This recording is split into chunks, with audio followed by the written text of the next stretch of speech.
In a quiet old town, a black and white stray cat named Milo roamed the streets. Milo was different from other cats. While most chased mice basked in the sun and curled on warm rooftops, Milo often sat on the church tower, staring at the stars.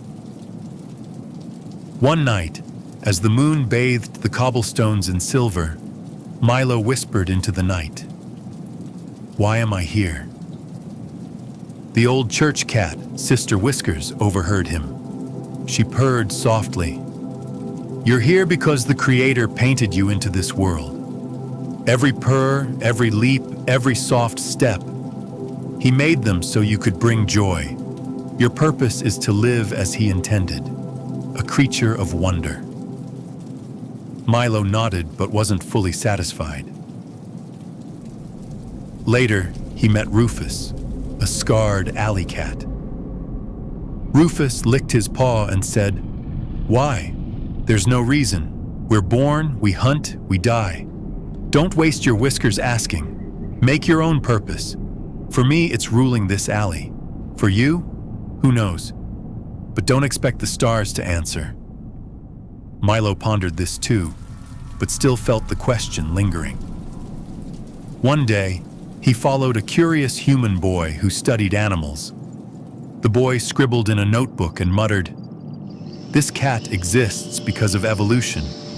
Its ancestors adapted, survived, and passed on their traits.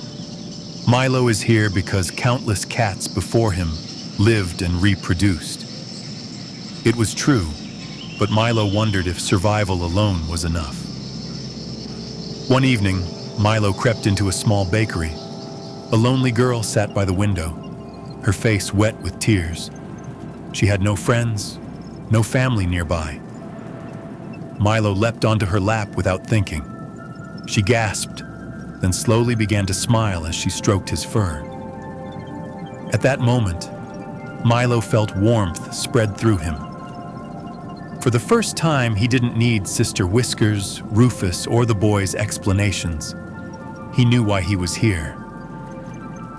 "I am here to be with her," Milo thought. "To make her smile, to remind her she is not alone." Existential questions have troubled humanity for centuries, and the simple query, "Why am I here?" lies at the heart of them.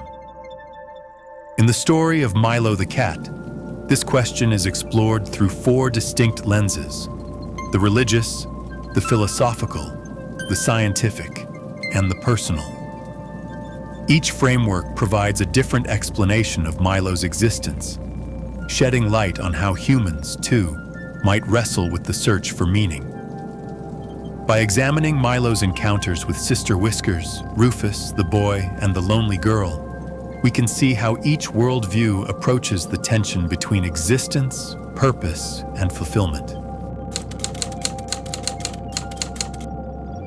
Sister Whiskers represents the religious perspective, assuring Milo that he is here because the Creator painted him into existence. This answer places Milo within a cosmic plan, suggesting that his life is not random but infused with divine intention. Religion often offers this comfort, that behind the chaos of life is a higher intelligence or benevolent being who designed existence with purpose. For Milo, this provides a sense of belonging. His purrs, leaps, and quiet companionship are meaningful because they are part of something greater than himself. However, the religious answer also demands faith, which Milo struggles to fully embrace. It assumes a creator exists and that his plan can be trusted, even when life feels confusing or painful.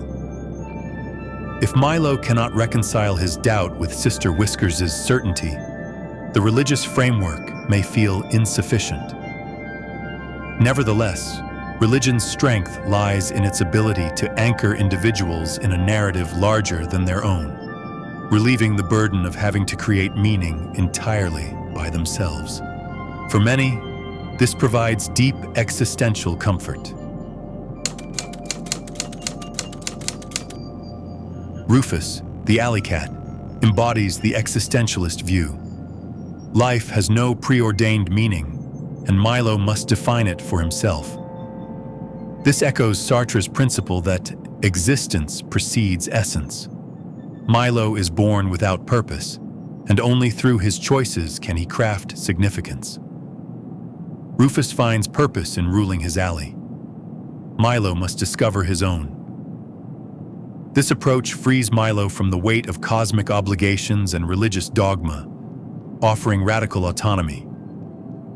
He is not bound by destiny. His life can become what he chooses it to be. Yet this freedom is double-edged. For Milo, as for humans, being told that life has no inherent meaning can feel overwhelming, even bleak.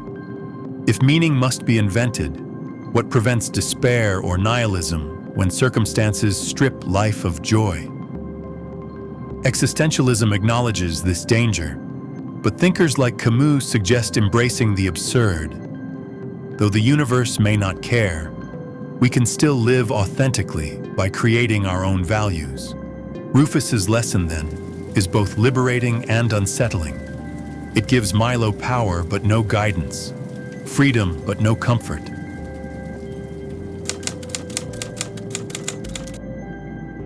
The boy with his notebook offers the scientific answer, explaining Milo's existence through the lens of evolution. Milo is here because generations of cats adapted, survived, and reproduced, passing down traits that allowed him to exist. From a naturalistic standpoint, this is a satisfying explanation of how Milo exists. Science describes the mechanisms of life, grounding Milo's presence in the observable and the testable. Unlike faith or philosophy, this view does not rely on subjective interpretation. It provides clarity through evidence and reason. But the scientific answer falls short when Milo asks not how, but why he exists. Telling him he is the product of evolution satisfies intellectual curiosity, but not existential hunger. It offers survival as an explanation. Yet survival alone does not explain the ache Milo feels when staring at the stars. Science excels at uncovering truths about the material world, but it struggles to address questions of ultimate meaning. Thus, while the boy's answer is intellectually sound, it does not answer the heart of Milo's question. It explains his presence, not his purpose.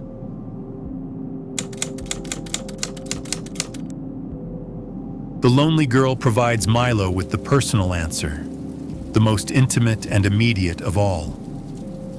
When Milo curls into her lap and brings her comfort, he realizes his why is to connect, to ease loneliness, and to create joy in another's life. This perspective shows that meaning need not be cosmic or eternal. It can be grounded in the relationships and experiences that give daily life value. For Milo, this answer is emotionally fulfilling. He does not need to look to the stars or to abstract theories. His existence gains meaning in the warmth of companionship. The personal answer's strength lies in its practicality. It is lived, not theorized. However, it is also subjective and fragile, tied to circumstance. If Milo were to lose the girl, he might again wrestle with despair. Yet this does not invalidate his discovery. Instead, it highlights a truth echoed by many psychologists and philosophers: that meaning is often not found in universal systems, but in individual lives, created through love, creativity, and connection. For Milo, the personal answer is the one that feels real, even if it cannot answer the cosmic why once and for all.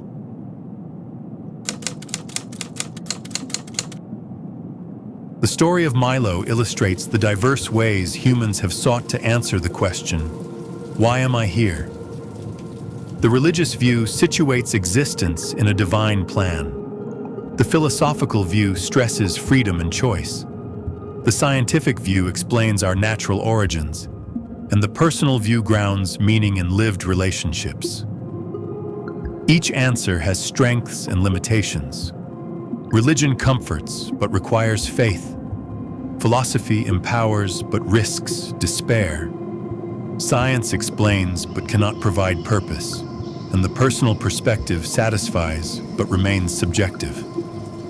Ultimately, Milo's journey reflects our own. Perhaps the most profound insight is that these answers are not mutually exclusive. A person may find comfort in faith, freedom in philosophy, clarity in science, and fulfillment in personal bonds, all at once. The cat's story shows that meaning is multifaceted, and while the universe may not whisper its secrets, the act of searching itself gives life depth.